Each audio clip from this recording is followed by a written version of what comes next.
তো এত মানুষ কেন দাঁড়িয়ে আছে, মাথায় প্রশ্ন জাগছে। বলছি ওই যে কথাই আছে না, বাঙালির 12 মাসে 13 পার্বণ, আর সেই 13 পার্বণের মধ্যে একটা পার্বণ হচ্ছে এই রামভাসান।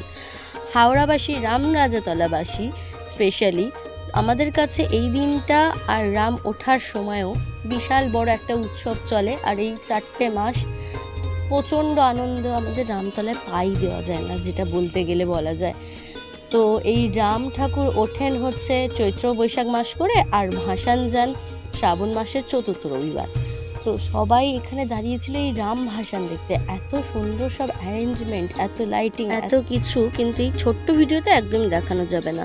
তো যারা এখনও জানো না বা দেখোনি কোনো দিন এই রাম ভাসান, তো হাওড়ায় চলে এসো কোনো এক বছর।